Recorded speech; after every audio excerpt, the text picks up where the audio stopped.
This is All of It on WNYC. I'm Allison Stewart. Our Oscar week continues with the first film to be nominated for 16 Academy Awards. Ryan Coogler's box office hit and critically acclaimed vampire thriller Sinners is nominated for Best Picture, and recently, Coogler earned a BAFTA for Best Original Screenplay, the first Black winner to do so. One of the defining relationships of the film is between the characters Delta Slim and Sammie. They represent past and future, Unc and son, redeemed and tempted. They are played by the Oscar-nominated veteran actor Delroy Lindo and talented newcomer Miles Caton. The character of Delta Slim is seen a lot. On the surface, he's a local, he likes a drink or two, and he plays a mean harmonica. But he has a greater wisdom than a passerby might realize. Sammie, the preacher's boy who knows his way around a guitar, but his father forbids the blues and the temptation that comes with it. Then his cousins show up from Chicago with plans to open a juke joint. At first, Delta Slim dismisses Sammie as the kid who knows nothing about the blues, but as the film progresses and the characters reckon with faith, desires, and evil, Delta Slim and Sammie realize their connection is deeper than they thought. Sinners is now streaming on both Prime Video and HBO Max. The film is up for an Oscar for Best Picture, Cinematography, Casting, Costume Design, Directing, and my next guest, Delroy Lindo, is a nominee for Best Supporting Actor. The awards ceremony will air this upcoming Sunday, March 15th at 7 p.m. on ABC and Hulu. Both Delroy and Miles join me at the top of the year to discuss the film. I started off by asking about their thoughts on Ryan Coogler's script. I recognized that it was brilliant in as much as it was a much larger story, a much larger narrative, and that Ryan was using the horror or the vampire genre to tell a much, much, much larger story. And I connected with that almost immediately. When you first heard that Ryan Coogler was going to do this film, you had an audition tape. And we heard that it was a dark audition tape. Well, first of all, tell me about this audition tape. Yeah.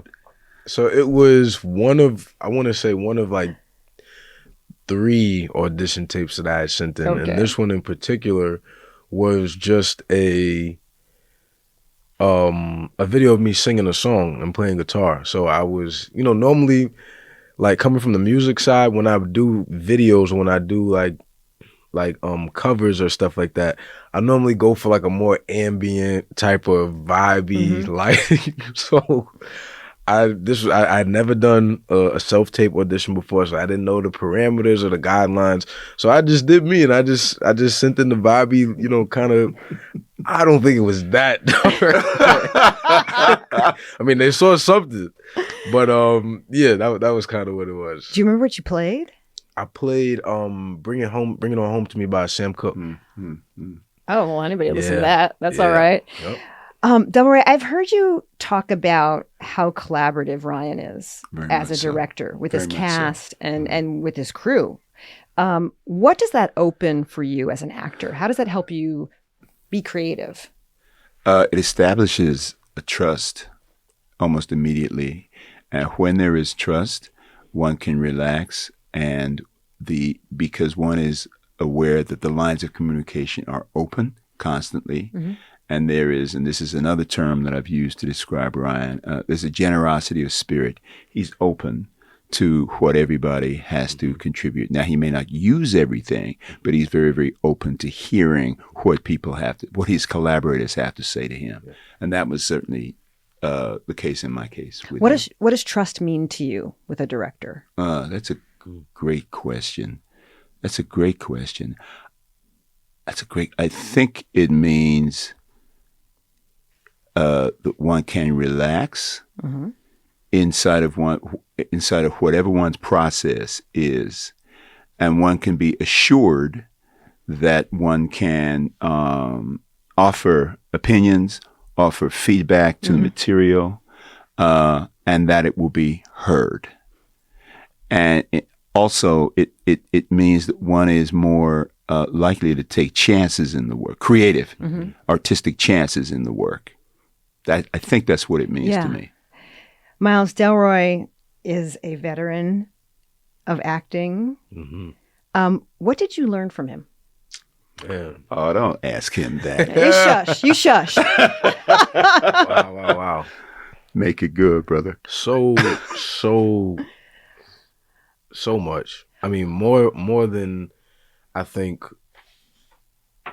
than what he said or what he told me, but just by watching him and seeing his process and how he approaches his work was extremely inspiring and something I paid extreme detail to.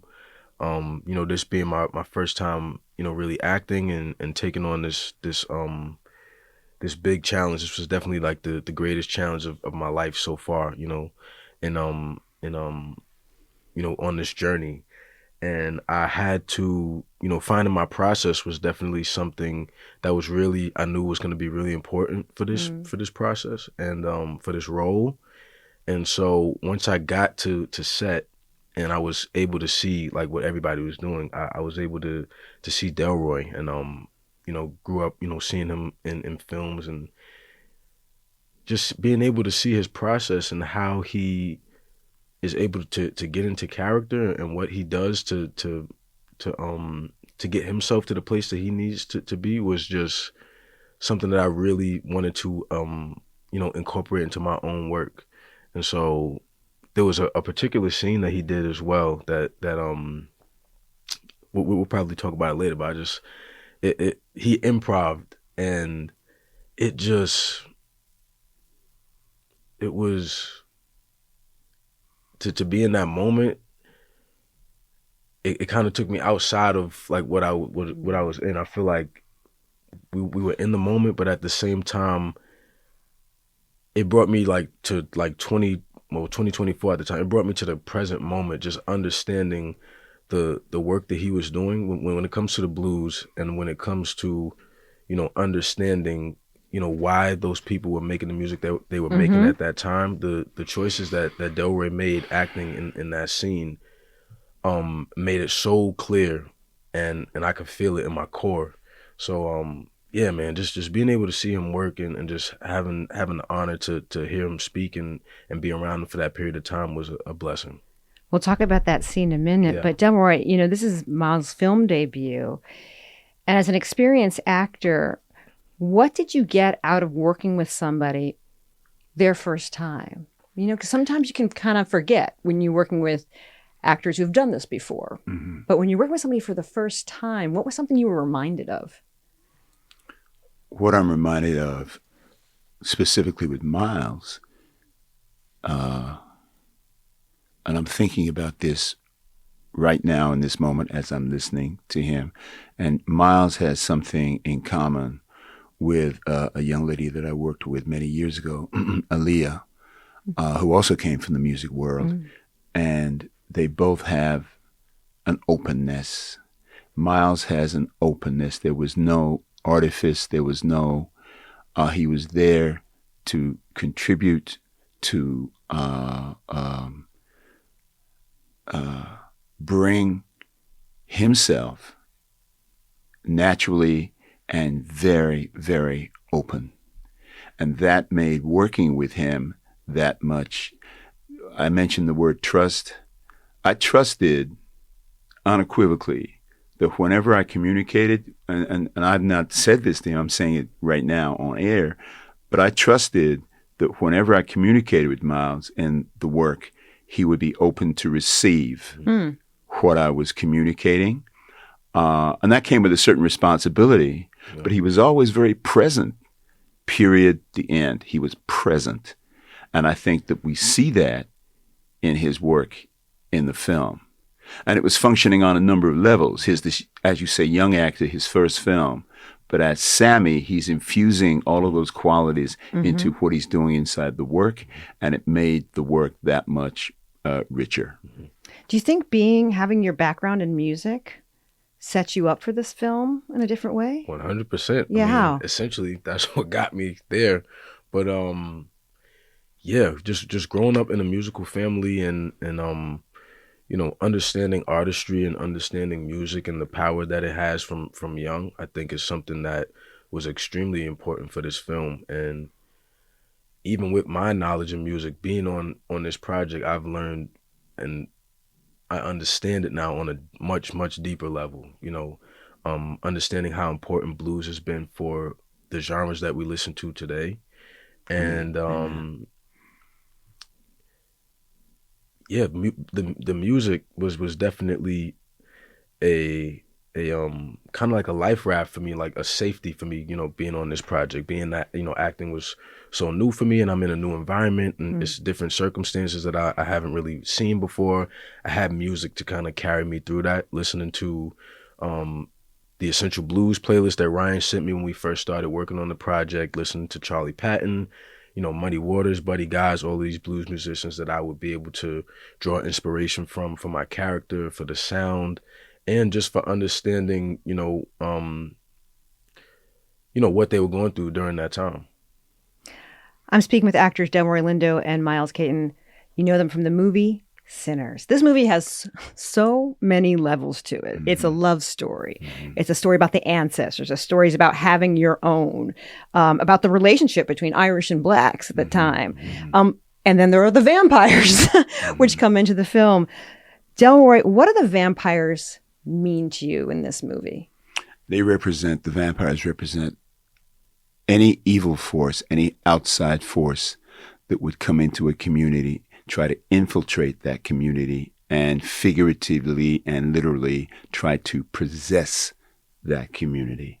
It's all about our community being infiltrated and destroyed, which we fight back against. And that, for me, makes it a very, very, very contemporary story. We're listening to part of my conversation with actors Delroy Lindo and Miles Caton about the Oscar-nominated film Sinners. There's more after the break.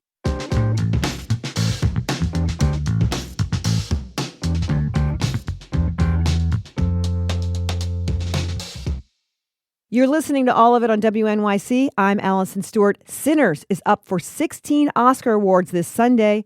We're back with more of my conversation with actors Miles Caton and Delroy Lindo, who is up for Best Supporting Actor. In this part of the interview, I asked Delroy about a monologue his character, Delta Slim, gives during a key scene in the film after the characters pass a chain gang, and Delta Slim shares more about his past. In the case of that particular monologue, I had to start with committing the words to memory, which is not the way that I would like to work.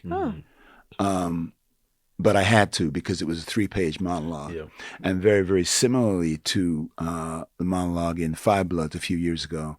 Thank you. You just caught me going, so good. I had to commit the words to memory, and then you start to work on it in more depth as we started to rehearse the scene in context. So that's where it started for me. Now, obviously, as I am committing the words to memory, I'm having responses and I'm having thoughts and ideas about how to approach the work. But it really takes off. It really starts to unfold and evolve when one is actually in the context of working with my colleagues. Yeah. It's like learning the notes of the music, and then you start to learn how to play the music. Right? Yes, that's right. You talked about a moment in this scene where Delroy improvises. Yes. Tell us a little bit more about that moment. Yeah, I mean, so after he tells that heartbreaking story, and another thing I also notice is that, throughout the film, you see Sammie. He's definitely in like a position where he's learning a lot. He's receiving a lot of information and interpreting it in his own way. But when it comes to Delta Slim, it's always a different look that he kind of gives in understanding. And I think that's also on a musician level, you kind of just understand things differently. You connect on a different level. And I think that's also the dynamic and relationship between Sammie and Delta Slim. But that scene in particular, we get to the end of the monologue and he transitions into song. And it was maybe a couple couple takes to the last take in, and he just went there, and obviously I stayed in it, as an actor, but it just, looking back at it, it really hit me in a different way, because that right there was the epitome of the blues. It was turning that pain and that hurt and that trauma into song and into something that people can relate to and that people can feel. So I realizing that and watching that back in the scene, I was just blown away that he made that choice. In doing your homework, Miles, what did you learn about the blues? What did you learn about the blues that you could use in this film? I really leaned into the storytelling. That's a really important part of the blues, aside from the live performance and actually conveying the message in person. But the storytelling back then, it wasn't. It had a simplicity to it, but also such a heartfelt and heart-wrenching take on what they were going through. If you hear like Sunhouse, or even Muddy Waters, Buddy Guy, who we had the pleasure of working with on this project, if you hear some of his records and you hear what he's talking about and the way he conveys it, that's something that I really leaned into now, that I can now take and add to my own music. Same for you, Delroy. When you were researching the blues, you're getting into the blues. It's not a music of victims. There's no victimization. That part. Right? Yeah. Even when a cat is talking about, my woman done left me and she took up with another man, and it just is. There's an artistry that transforms those sentiments into storytelling, into song, into something that's beautiful. Yeah. It does not take away from the sentiment of the lyric, but what it does is that it elevates the lyric to a place of artistry. And that, I believe, is what we are all connecting to and responding to in the work. Yeah. And these were some very, very, very complicated human beings. I listened to Son House. I listened to quite a bit of Son House. Yeah. And then you listen to his story, right? And the classic relationship between, what do you call it? The sanctified and the sinful, which you can also, and I hope I'm not getting out of my depth right now, you can see that in contemporary musicians. I'm thinking about Prince, the sanctified and the quote unquote, and I'm saying this in quotes, sinful. That is Prince. All day long. All day long. But I'm thinking of him. There are many musicians that one can categorize in those kinds of terms. But when you think about Son House, when you think about Muddy Waters, thinking about Howlin' Wolf, and you get the sense of how they lived their lives and how they used their artistry to articulate their lives through music. To your question, I learned in exposing myself to these artists, I was learning about who they are as human beings, learning about their lifestyles, and hopefully I was interpreting that through my own process as I was pursuing creating Delta Slim. Yeah. And can I just say one thing? Of course. That is what this young man represents: the continuum, the continuing of that legacy, of that tradition, and that's what needs to be protected in the film. Ultimately, that's what I understand and realize needs to be protected at all costs. Yeah. You're from a musical family. When did you first decide to take on music? Was there a decision you had to do it?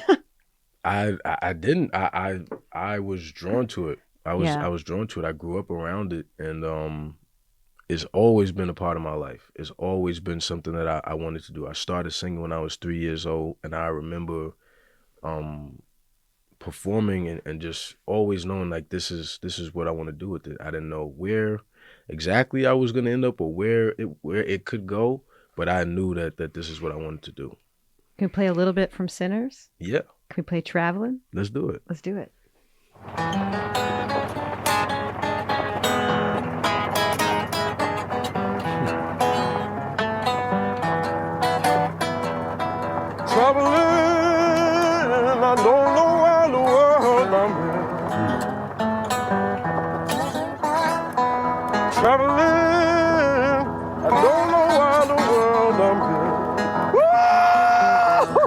That's Michael B, by the way. The woman that I'm loving, she sure don't feel my care. We gonna make some money. We gonna make some money. Settling, I don't know where the way to go. What does the guitar mean to Sammie in that moment? Everything. Everything, right? Everything. He's that's like when you like you get around like the people that you're trying to impress, and it's like you got a moment to really show what you got. It's like, oh yeah, now I gotta show off. And it was I think that was like just like freedom, Yeah. you know, for him. You know, he finally got to get out and be around his cousins and do something, you know, different that he never gets to do in his daily life. And that was just the start of it. Y'all are on your press tour. We all know that. Yeah. So many people you have to talk to, so many voices that you have to hear. Delroy, what has this press tour been like? Because you've been on other ones. What's been unique about it? Doing a press tour with one's colleagues, you always learn a little bit more about them. On this project, I've learned a lot about my colleagues in terms of the way that they've articulated how they approach their work, for instance. Yeah. I would say I have learned a tremendous amount about my colleagues and from my colleagues as they have in responding to the various questions they've been asked by the press or whomever the interviewer might be. I've really learned a lot. Mike B, you mentioned Michael B. Jordan, who plays the twins, Stack and Smoke in this, and learning about how he approached the work. Listening to Miles, how Miles approached the work. Wumi, who plays Annie in the film.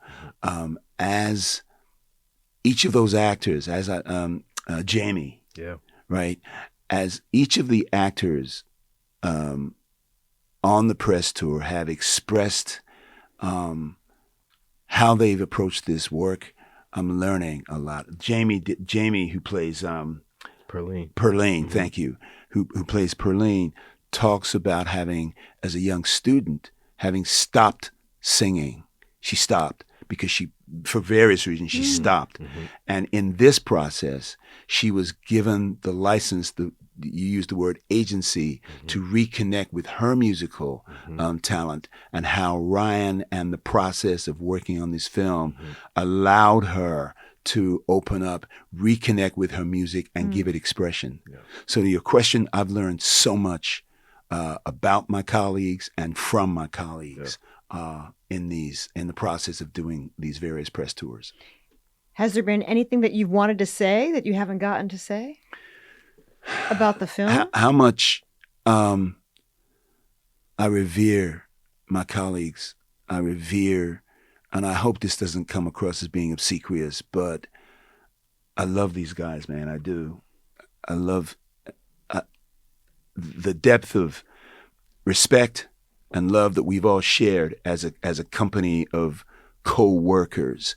And it doesn't happen all the time. It happens rarely, frankly. But we had it on Sinners. I think that's part of what's conveyed as you watch the film.